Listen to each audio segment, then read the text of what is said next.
ইব্রাহিম আলাইহিসসালামের পরীক্ষা। আল্লাহর জন্য ছাড়তে পারলে আল্লাহ কি দেন? কখনো ভেবে দেখেছেন? আল্লাহ যখন পরীক্ষা দেন তখন আসলে একটাই প্রশ্ন করেন, তুমি কাকে বেশি ভালোবাসো? নিজের ইচ্ছাকে, নিজের প্রিয় জিনিসকে, নাকি আমার হুকুমকে? ইব্রাহিম আলাইহিসসালামের জীবনে সেই প্রশ্নের উত্তর আছে ৫টা শিক্ষায়। শিক্ষা ১, আল্লাহর হুকুম আবেগের চেয়ে বড়, বহু অপেক্ষার পর পাওয়া সন্তান, বৃদ্ধ বয়সের সান্ত্বনা, চোখের শীতলতা, আর সেই সন্তানকেই কুরবানির হুকুম। আল্লাহ তাআলা বলেন, ফালাম্মা বালাগা মাআহুস সা'য়া ক্বালা ইয়া বুনাইয়া ইন্নী আরা ফিল মানামি আন্নী আযবাহুকা ফানজুর মাযা তারা। ফালাম্মা বালাগা মাআহুস সা'য়া ক্বালা ইয়া বুনাইয়া ইন্নী আরা ফিল মানামি আন্নী আযবাহুকা ফানজুর মাযা তারা। অতঃপর যখন সে তার সঙ্গে চলাফেরার বয়সে পৌঁছল, তখন ইব্রাহিম বললেন, হে আমার পুত্র, আমি স্বপ্নে দেখছি যে আমি তোমাকে জবাই করছি। এখন তুমি দেখো তোমার মতো কি? সূরা আস-সাফফাত ১০২। এটা শুধু পিতার পরীক্ষা ছিল না, এটা ছিল ভালোবাসা আর আনুগত্যের মাঝখানে দাঁড়িয়ে সিদ্ধান্ত নেওয়ার পরীক্ষা। আমাদের জীবনেও সেই মুহূর্ত আসে, মন একদিকে টানে, নফস একদিকে টানে, আল্লাহর হুকুম আরেক দিকে ডাকে। তখন বোঝা যায় আমরা আসলে কাকে বড় করছি।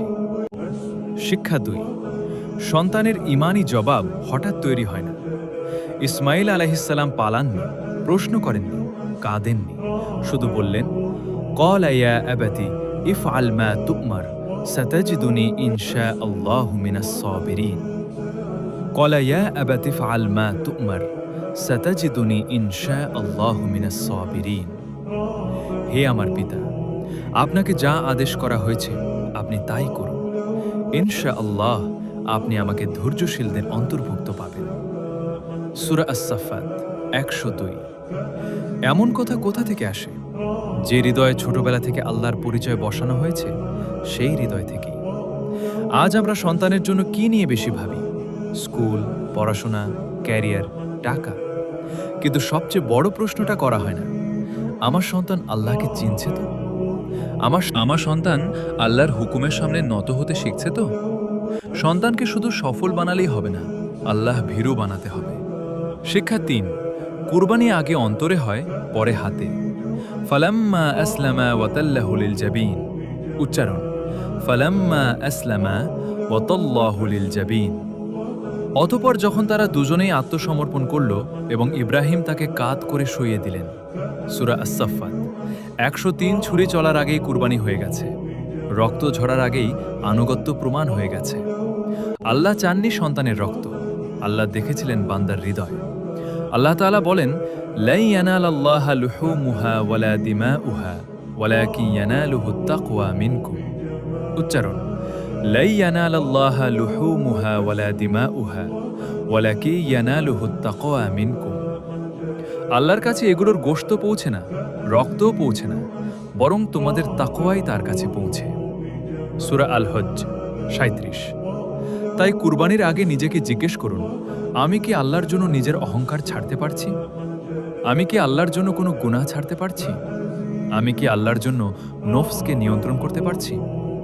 যদি অন্তর না বদলায়, কুরবানির শিক্ষা অসম্পূর্ণ থেকে যায়। শিক্ষা ৪, আল্লাহর জন্য ছাড়লে আল্লাহ উত্তম বদলা দেন। ওয়ানাদাইনাহু আইয়া ইব্রাহিম কদ সাদ্দাকতার রুইয়া। উচ্চারণ, ওয়ানাদাইনাহু আইয়া ইব্রাহিম কদ সাদ্দাকতার রুইয়া। হে ইব্রাহিম, তুমি তো স্বপ্নকে সত্য করে দেখিয়েছ। সূরা আস-সাফফাত ১০৪ থেকে ১০৫। ওয়াফাদাইনাহু বিযিবহিন আযীম। উচ্চারণ, ওয়াফাদাইনাহু বিযিবহিন আযীম। আর আমি তাকে এক মহান কুরবানির বিনিময়ে মুক্ত করলাম। সূরা আস-সাফফাত ১০৭। ইব্রাহিম আলাইহিসসালাম নিজের সবচেয়ে প্রিয় জিনিস আল্লাহর জন্য ছাড়তে প্রস্তুত হয়েছিলেন। আল্লাহ তাকে খালি হাতে ফেরাননি, তার আনুগত্যকে কিয়ামত পর্যন্ত স্মরণীয় করলেন। তার কুরবানিকে মুসলিম উম্মার ইবাদতের অংশ বানালেন, তার নামকে সম্মানিত করলেন। আজ আপনিও যদি আল্লাহর জন্য ছাড়েন, হারাম আয় ছাড়লে আল্লাহ হালাল দরজা খুলতে পারেন। গুনাহ ছাড়লে আল্লাহ অন্তরে নূর দিতে পারেন। অহংকার ছাড়লে আল্লাহ সম্মান দিতে পারেন। নফসের জেদ ছাড়লে আল্লাহ এমন শান্তি দিতে পারেন যা দুনিয়ার কোনো জিনিসে নেই। মানুষ না জানলেও আল্লাহ জানেন, মানুষ ভুলে গেলেও আল্লাহ ভুলেন না। শিক্ষা 5, আল্লাহর পথে পরীক্ষা মানে শেষ নয়, মর্যাদার দরজা। ইব্রাহিম আলাইহিসসালামের পরীক্ষা খুব কঠিন ছিল, কিন্তু সেই পরীক্ষাই তার মর্যাদা বাড়িয়ে দিল। কষ্ট এলে শুধু বলবেন না কেন আমার সাথে, বরং বলুন, হে আল্লাহ, এই পরীক্ষায় আমাকে আপনার কাছে ফিরিয়ে নিন, এই কষ্টকে আমার জন্য রহমত বানিয়ে দিন। কারণ পরীক্ষা সব সময় ধ্বংসের জন্য আসে না। কখনো পরীক্ষা আসে পরিশুদ্ধ করতে, কখনো পরীক্ষা আসে আল্লাহর কাছে টেনে নিতে, কখনো পরীক্ষা আসে এমন দরজা খুলতে যা আরামের জীবনে কখনো খুলত না। 5টা শিক্ষা, এক নজরে 1। আল্লাহর হুকুম আবেগের চেয়ে বড়, নফস না, হুকুম মানুন। 2, সন্তানের ঈমান হঠাৎ তৈরি হয় না, ছোটবেলা থেকে আল্লাহর পরিচয় দিন।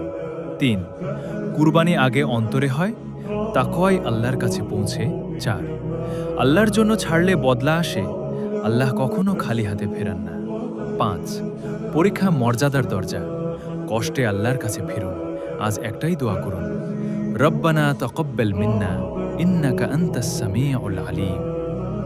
রব্বানা তাকাব্বাল মিন্না ইন্নাকা আনতাস সামিউল আলিম। হে আমাদের রব, আমাদের পক্ষ থেকে কবুল করুন, নিশ্চয়ই আপনি সর্বশ্রোতা, সর্বজ্ঞা। সূরা আল বাকারা 127। এই কুরবানিতে আপনি কোন জিনিসটা ছাড়তে চান? 1, গীবত। 2, রাগ। 3, নামাজে গাফিলতি। 4, হারাম দৃষ্টি। 5, অহংকার। 6, অশ্লীলতা। 7, মানুষের হক নষ্ট করা।